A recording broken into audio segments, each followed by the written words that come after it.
ማሰባት ችሉ ስፔሻሊ የከተማ ልጆች ዱባይ ላይ ደላሎች እንዳሏችሁ አይደለም። እዚህ መታችሁ ገንዘባችሁንም ጊዜያችሁንም እድሜያችሁንም እንዳታባክኑ 1200 ድርሃም ተከፍሏችሁ 2 አመት ተቀጥቅጣችሁ ይሄ ሁሉ ስትራግል አልፋችሁ 2 አመት ቪዛ ማደሻ አትሰሩም። 400 ሺህ እና 500 ሺህ ብር ለቻይና ንግድ በጣም ሴፍ የሆነ ዋጋ ነው።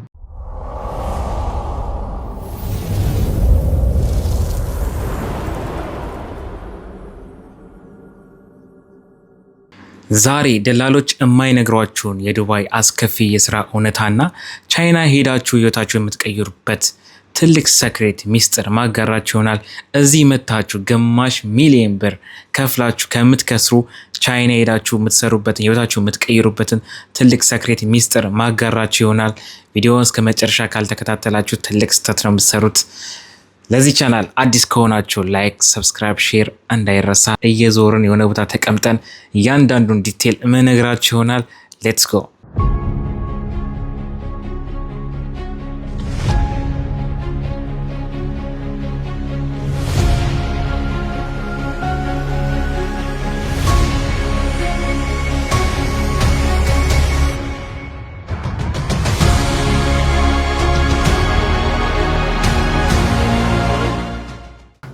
ፀሐይ አልገባችም። ፀሐይ ነገሩ ነው ገባው።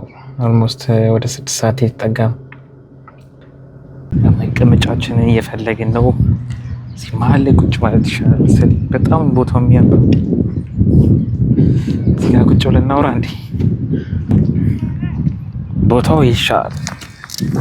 እዚህ በር ቁጭ ብለን ነው ጫወተው ትላል።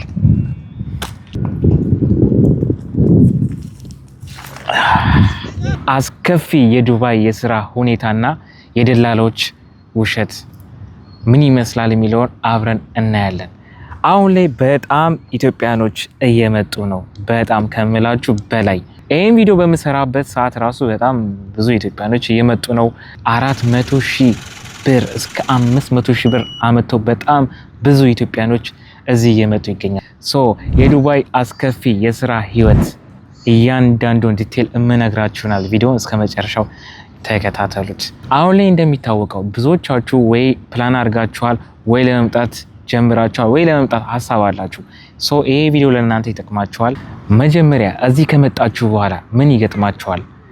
ያው እንደ ድል ሆኖ ቪዛችሁ ከተቀየረ ደላላችሁ ባላችሁ መሰረት በ2 ወር ውስጥ ወይ በ3 ወር ውስጥ ቪዛችሁ ካለቀ በጣም ብዙ ኢትዮጵያኖች ስለሚገቡ በ3 ወር በ4 ወር ውስጥ የካምፓኒ ስራ ታገኛላችሁ። ያ ካምፓኒ ስራ ምንድነው የሚሆነው? ወይ ፓኪንግ ይሆናል፣ ወይ ፐርፊውም ፓኪንግ ይሆናል፣ ወይ የኮንስትራክሽን ስራ፣ የተለያዩ ዘርፎች ስራዎች አሉ።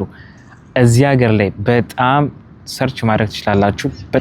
በጣም ሙቀቱ እስከ 45 ዲግሪ ድረስ የሚሄድ ነው። ያኑ ሙቀት ተቋቁሟችሁ የሚከፈላችሁ ደሞዝ ስንት ነው? 1200 ድርሃም እየሰራችሁ ይሳል። ለመምጣት ያሰባችሁ ይሄን ውሳኔ መወሰን አለባችሁ ማለት ነው። 1200 ድርሃም የትኛውም ስራ ስሩ። እዚህ ሀገር ላይ ከመጣችሁ የሚከፈላችሁ ደሞዝ 1200 ድርሃም ነው። 400 ሺህ 500 ሺህ ብር ድረስ አውጣችሁ እዚህ ሀገር ላይ መጣችሁ። ሉክ አት ዘ ሪስክ። ያን ስራ እየሰራችሁን ልባል ጤናችሁም ሊጎዳ ይችላል። ምክንያቱም እንዳልኳችሁ 45 ዲግሪ ማለት ከባድ ነው። ኢትዮጵያ ላይ ያለውን ዌዘር የምታውቁት ነው። ኢማጂን ማድረግ እንኳን አይቻልም። 45 ዲግሪ በዛ ፀሐይ ተቋቁማችሁ ሰርታችሁ የ2 አመት ቪዛችሁን ተሰርቶ እጃችሁ ላይ ይገባል። በዛ ቪዛ 2 አመት ሰራችሁን እንበል። እየሰራችሁ ነው አይደለ? 1200 ድርሃም እየተከፈላችሁ ምግብ ከራሳችሁ ነው። የትኛውም ካምፓኒ ምግብ ከቨር አያደርግም ከአኮሞዴሽን ውጪ እና እየሰራችሁ ነው አይደል? 1200 ድርሃም ተከፍሏችሁ ምግብ ከራሳችሁ ሆኖ ትራንስፖርት አለ፣ አንዳንድ ወጪዎች አሉ። በወር የምትይዙትን ራሳችሁ ሰሩት። እንደዚህ ቪዛ እንኳን ብላችሁ ያ 2 አመት አለቀ። ቪዛ ሪኒውል የሚባል ነገር አለ። ያ 2 አመት ሲያልቅ እንኳን ቪዛ ሪኒውል ማደሻ ቪዛ ስትጨርሱ 2 አመት 1200 ድርሃም ተከፍሏችሁ ምግብ በራሳችሁ ሆኖ አኮሞዴሽን ቤት ከካምፓኒ ሆኖ በወር እስከ ወር ድረስ የምታወጡት እያንዳንዱ ሰው ናችሁ የሚያስፈልጋችሁ ነገር አለ። ከዛች ላይ የቆጠባችኋት ገንዘብ ለፋሚሊ ኢቨን እንኳን ለፋሚሊ ባትልኩ ማለት ነው 2 አመት እዛ ስቃይ ውስጥ በዛ ሙቀት ተቀቅላችሁ ያው ሁሉ ሪስክ ከጤናችሁ ጋር ወስዳችሁ በ2 አመት የምትይዙት ገንዘብ እና ራሳችሁ ስሩት ይሳው። ለምንድነው እንደዚህ ሃይ ሪስክ የምትወስዱት? ለምንድነው አንድ አቅጣጫ የምታዩት? ሶሻል ሚዲያ ላይ የተለያዩ አድቨርቶች ይሰራሉ። ደላሎች የሚሏቸው ዋን ዌይ ብቻ ነው አንድ አቅጣጫ የምታዩት። ለምንድነው ደላሎች ባላችሁ ብቻ ተጉዛችሁ ህይወታችሁንም ገንዘባችሁም ሪስክ ውስጥ የምትከቱት? ብዙ የተባለ ነገር አለ በሶሻል ሚዲያ ስለ ዱባይ የስራ እውነትና ህይወት። ግን እኔም ደግሜ እነግራችኋለሁ። እንደዚህ ከተከፈላችሁ 2 አመት አለቀ እንበል። 2 አመት ካለቀ በኋላ ቪዛ ሪኒወል ቅድም እንዳልኳችሁ አለ። እንዴት አድርጋችሁ ነው ቪዛችሁን የምታድሱት? ያ ሁሉ አመት ቻሌንጅ አድርጋችሁ በዛ ፈተና ስትራግል አድርጋችሁ አልፋችሁ 2 አመቱ አልቆ የቪዛ መድሻ እጃችሁ ላይ የለም። ምንድነው የምታደርጉት? እንኳን የመጣችሁበትን ብር ልትመልሱ የቪዛ ማደሻ እንኳን እጃችሁ ላይ ነው። የቪዛ ማደሻ ላይክ ሌጋል ለመሆን ማለት ነው። እዚህ ሀገር ላይ ደግሞ ሌጋል ካልሆናችሁ እያንዳንዱ እርምጃችሁ ሪስክ ነው የሚሆነው። በ24 ሰዓት ውስጥ ተይዛችሁ ወደ ሀገራችሁ ዲፖርት ልትደረጉ ትችላላችሁ። አንዴ ፖሊስ እስኪይዛችሁ ድረስ ነው ማለት ነው። ምንድነው ሪስክ ያደረጋችሁት? ራሳችሁን መልሳችሁ ጠይቁ። ለምንድነው አንድ አቅጣጫ አንድ ዌይ የምታዩ? የዱባይ የስራ ህይወትና እውነታ ይሄ ነው። ከዚህም በላይ ብዙ ተብሏል።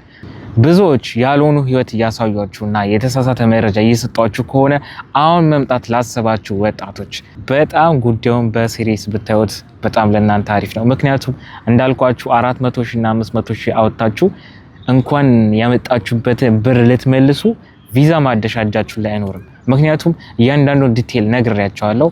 ሂሳቡን መስራት የእናንተ ፋንታ ነው። እዚህ መታችሁ የተለየ ስራ የምትሰሩት የለም። እንዳልኳችሁ የካምፓኒ ስራ የምትሰሩት 1200 ነው ደሞዙ። ደላሎች ለራሳቸው ሲሉ ደሞዙን ከፍ አድርገው ይነግሯቸዋል። የምትሰሩትንም ስራ አሪፍ አድርገው ይነግሯቸዋል። ምክንያቱም ገንዘባቸው እነሱ የሚጠቀሙበት ነገር ስለሆነ ማለት ነው። እናንተ ስትመጡ ህይወት ሌላ ናት። የሚገጥማችሁ ህይወት በጣም ከባድና ከባድ ነው። ምክንያቱም እዚህ ሀገር ህይወት በጣም ቀላል አይደለም። ቀላል አለመሆኑ ሳያንስ የመጣችሁበት ያወጣችሁት ገንዘብ፣ ጊዜ፣ ሁሉም ነገር ሉዝ ይሆናል። አሁን ላይ በጣም ብዙ አበሾች ወደ ቻይና ንግድ ተጀምሯል። ቪዛ የቻይና ቪዚት ለማግኘት ነው። በጣም ቀላል ስትራግልም አይደለም። እንደ ማንኛውም የዱባይ ቪዚት እንደምትጠይቁ ትጠይቃላችሁ። በዛ ቪዚት መሰረት ሄዳችሁ የተለያዩ የንግድ እቃዎችን ኤሌክትሮኒክስ ሊሆን ይችላል እናንተ የሚያዋጣችሁን በጣም በርካሽ ዋጋ ገዝታችሁ መጣችሁ መነገድ ትችላላችሁ። በቀጣይ ቪዲዮ ኮሜንት ላይ ያሳውቁኝ። የቻይና ንግድ እንዴት እንደሆነ ማወቅ የምትፈልጉ ካላችሁ ቀጣይ ቪዲዮ ላይ እንሰራላችሁ ይሆናል። አሁን ላይ ስለ ቻይና እንደዚህ ካልኳችሁ እንዴት አድርጌ የምሸጠው ማለት አትችሉም። ምክንያቱም ብዙ ኢትዮጵያኖች ኦል ማለት እችላለሁ ከቻይና የመጡ እቃዎች ናቸው ኢትዮጵያ ላይ የተሸጡ ያሉት። እናንተ ብቻ ቪዚቱን ቆርጣችሁ ሄዳችሁ ለመነገድ ያብቃችሁ እንጂ 400,000 እና 500,000 ብር ለቻይና ንግድ በጣም ሴፍ የሆነ ዋጋ ነው። በጣም አሪፍ ብር ነው። በ400,000 እስከ 500,000 ብር ለቻይና ንግድ የሚሆናችሁ በቂ ገንዘብ ነው። እዚህ መታችሁ ገንዘባችሁንም ጊዜያችሁንም እድሜያችሁንም እንዳታባክኑ። እንዳልኳችሁ ከመጣችሁ በኋላ ምንም ማድረግ አትችሉም ከመስራትና ከመስራት ውጭ። ለምን ይሄ ይሆናል? ገንዘብ፣ ጊዜ፣ ይሄ ሁሉ ሪስክ ከመውሰዳችሁ በፊት ማሰብ አትችሉም?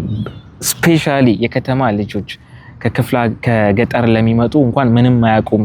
ጀስት የተባላቸውን በቃ የተነገራቸው ብቻ ሰምተው የሚመጡት እንበል። ስፔሻሊ ለከተማ ልጆች እንዴት ይህ ሁሉ ነገር እየሰማችሁ ሶሻል ሚዲያ ላይ እየተነገራችሁ አይናችሁ ጨፍናችሁ ትመጣላችሁ? ይሄ ቪዲዮ ለእናንተ ነው። እዚህ ሀገር እንዳትመጡ። በቃ እኔ የምላችሁ 400,000 እስከ 500,000 ከፍላችሁ ወይ ፍላጎታችሁ ዱባይ የመግባት ከሆነ ከሀገር የመውጣት ብቻ ከሆነ እዚህ ነገር ላይ ምንም ማለት አልችልም። ግን ለስራ ራሳችሁን ለመቀየር ህይወታችሁን ለማሻሻል ከሆነ ዱባይ ላይ ደላሎች እንዳሏችሁ አይደለም፣ እንዳትመጡ። 400,000 500,000 ከፍላችሁ እንዳታደርጉት። ሶሻል ሚዲያ ላይ መታወት በሞተር በታክሲ በተለያዩ የስራ ዘርፎች እናስገባቸዋለን ደሞዝ እስከ 2,000 ነው በጣም አሪፍ ነው የሚሏችሁ እንዳትሸወዱ። ቢ ቴክ ኬር። በጣም ሪስክ የምትወስዱት። ይሄን ብር ከፈላችሁ ማለት ዞሮ ዞሮ እዚህ መጣችሁ በብዙ ስትራግልም ቢሆን ኮንስትራክሽንም ያገኛችሁትን ስራ የምትሰሩት። እንዳልኳችሁ ደግሞ 1200 ድርሃም ተከፍሏችሁ 2 አመት ተቀጥቅጣችሁ አይ ዶንት ኖ እሱን ታጋሽ ሆናችሁ ይሄ ሁሉ ስትራግል አልፋችሁ 2 አመት ቪዛ ማደሻ አትሰሩም። ዌክ አፕ የከተማ ልጆች፣ ይሄን የምትሰሙ ይሄን ቪዲዮ የምትከታተሉ ይሄን ቪዲዮ የሚያገባችሁ ካላችሁ ደግሞ ብዙ ሰዎች ፕላን ያደርጓሉ እዚህ ለመምጣት ያሰባሉ፣ ይወሰናሉ። ሰው ይሄን ቪዲዮ አይተው ሀሳባቸውን ሊቀይሩ ስለሚችሉ ላይክ፣ ሼር በማድረግ ከዚህ ነገር ራሳቸውን እንዲቆጥቡ በማድረግ ትብብራችሁ አይለኝ። ዱባይ ያለው የስራ ህይወት አስከፊ ያልኳችሁ ይሄን ይመስላል። ከዚህ በላይም ሊኖርም አይችልም። እንግዲህ ለመምጣት ያስባችሁ ወይ ፕላን ላይ ያደርጋችሁ ወይ ቅድ ወይ ያጠራቀማችሁ ሴቭ ያደርጋችሁ ያላችሁ አቅጣጫችሁን ቀይሩ። እዚህ መታችሁ ጸጸት ውስጥ ሪግሬት እስከምትገቡ ዲፕሬሽን እስከምትገቡ ከምትታመሙ ከምትቀውሱ ከዚህ በላይ ምንም አይነት መረጃም ኢንፎርሜሽን ሊደርሳችሁ አይችልም። ዮ ፋሚሊ ይሄን ከተባባልን በቂ ነው። ለዚህ ቻናል አዲስ ከሆናችሁ ላይክ፣ ሰብስክራይብ፣ ሼር እንዳይረሳ። በቀጣይ ቪዲዮ በምን እንድመጣላችሁ ትፈልጋላችሁ? ኮሜንት ላይ አሳውቁኝ። ስለ ቻይና ንግድ እንዴት እንደሆነ ፕሮሲጀሩ ማወቅ የምትፈልጉ ካላችሁ ኮሜንት ላይ እንደዚህ በሉኝ። በዛ መሰረት ቪዲዮ ሰራላችኋለሁ። እንግዲህ እናንተ ይሄ ቪዲዮ የማይመለከታችሁ ከሆነ ለሚመለከተው ሼር እና ላይክ በማድረግ የሚመለከታችሁ ጋር እንዲደርስ የራሳችሁን ድርሻ ተወጡ።